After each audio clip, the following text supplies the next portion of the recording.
Bonjour à tous, aujourd'hui je vais vous montrer comment souscrire une déclaration de création d'entreprise ou début d'activité par voie dématérialisée. Vous avez une location meublée, vous faites du LMNP tout simplement, et vous voulez vous enregistrer auprès de votre greffier du tribunal qui est compétent. Donc vous devez passer par voie dématérialisée depuis le 1er janvier 2023.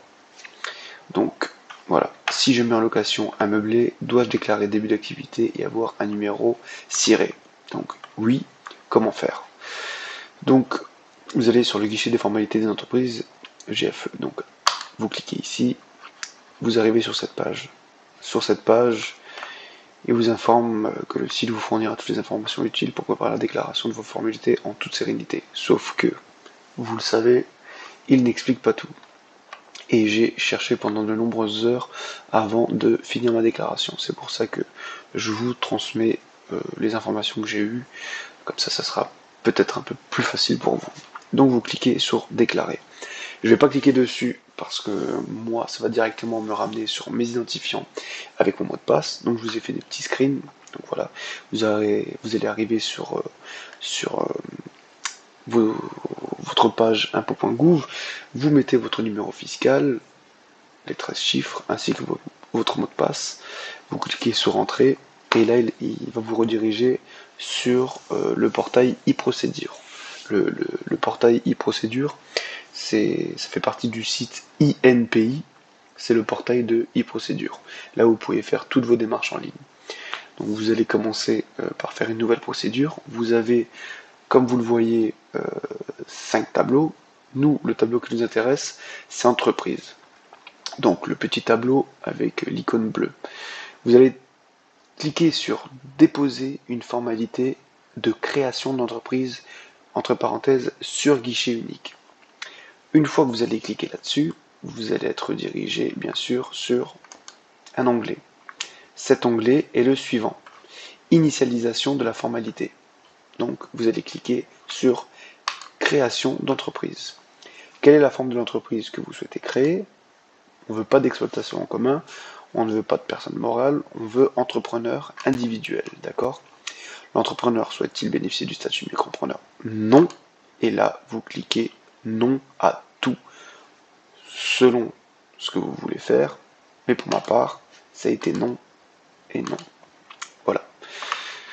Vous cliquez sur continuer. Là, il vous demande le nom de dossier. Alors n'ayez crainte, après avoir eu la dame qui m'a expliqué que c'était simplement pour vous, vous pouvez taper LMNP pour savoir ce que vous avez créé comme dossier. Rien de folichon. Ensuite, vous avez ce que vous avez coché juste avant, et là, il faudra compléter tout simplement vos coordonnées. Donc avec le prénom, le nom, le genre, date de naissance, la nationalité, la situation matrimoniale, votre adresse mail, votre numéro de sécurité sociale, l'organisme d'assurance maladie. D'accord? N'oubliez pas de cliquer sur toutes ces activités antérieures. De toute façon, si vous passez à l'étape suivante, alors que vous avez oublié de cliquer sur certaines choses et de remplir certains champs, il vous les affiche ici. D'accord? Donc on va faire comme si on avait tout rempli. Donc sur l'étape suivante, vous allez être redirigé sur l'entreprise. Donc l'identité de l'entreprise. Donc l'entrepreneur souhaite-t-il associer l'adresse de son entreprise à son domicile? Ben, forcément, non. L'entrepreneur souhaite-t-il recourir? Non. Et l'entrepreneur souhaite-t-il associer l'adresse de son entreprise à son établissement? Oui. D'accord? Et ensuite vous cliquez sur l'étape suivante. Je le dis encore et encore, ça dépend de ce que vous souhaitez vous. Pour le LMNP, logiquement, vous serez face à ce cas de figure.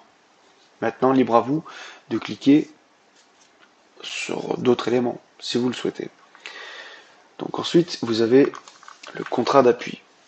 Contrat d'appui, voilà, vous souhaitez déclarer un contrat d'appui, il vous explique là que cette section est dédiée au contrat d'appui au projet d'entreprise, capé. Donc si vous ne le voulez pas, vous cliquez également sur non. Étape suivante, la composition. D'accord? Donc liste des personnes ayant le pouvoir d'engager, moi j'en ai aucune, il n'y a que moi, donc j'ai cliqué sur l'étape suivante. L'étape suivante, c'est incessabilité. Donc, résidence principale. Voilà. Donc, vous cliquez vous aussi sur oui ou non, selon votre choix. Pour ma part, ça a été non. Autre résidence. Donc, ça dépend ce que vous avez. L'idée d'incessibilité sur les résidences secondaires. Moi, pour ma part, je n'en avais pas, donc j'ai fait étape suivante. Vous avez l'établissement, information générale. Vous avez la description de l'établissement. Donc là, ils vous disent signe visible permettant d'identifier et de localiser géographiquement un établissement général à poser sur la façade. Vous, c'est un bien, d'accord? Donc, cet établissement est-il l'établissement principal? C'est automatiquement pris en compte, c'est oui. Vous n'êtes pas obligé de cocher quoi que ce soit, ni ici, ni ici. Puisqu'on loue un bien meublé, pour nous, on n'a pas de nom d'enseigne, d'accord? Donc vous avez l'adresse de l'établissement, ça faudra mettre l'adresse du bien que vous louez et non la vôtre. Donc présence de salarié dans l'établissement, non. Emploi son premier salarié, non. Vous cliquez sur suivant. Vous avez la liste des activités. Voilà, donc quand vous faites ajouter une activité, vous mettez donc activité principale pour l'établissement, donc c'est oui, voilà, donc là c'est indiqué aussi. L'activité principale est celle qui représente la part la plus importante en matière de chiffre d'affaires, de temps consacré et d'investissement, d'accord, parce que si vous cliquez non, voilà, vous aurez directement ici le rôle principal pour l'entreprise, non.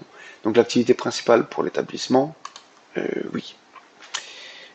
Le date de début, vous cochez la date d'entrée du locataire, donc à partir de l'entrée du locataire dans le logement, donc à la date du bail. Donc activité non sédentaire, il vous indique également qu'il faut cocher cette case si vous exercez une activité ambulante qui consiste à vendre ou effectuer des services de produits de façon itinérante dans l'espace public. Donc c'est non. Exercice de l'activité permanente ou saisonnière. Vous allez mettre permanente, activité dans le prolongement de l'activité. Activité agricole, c'est non. Description, vous pouvez mettre LMNP. Voilà. Ensuite, là où ça va devenir important, d'accord, sur l'intégralité des éléments, tout est important. Mais là, il va falloir catégoriser votre entreprise, d'accord, votre création d'entreprise. Donc là, vous mettez dans catégoriser,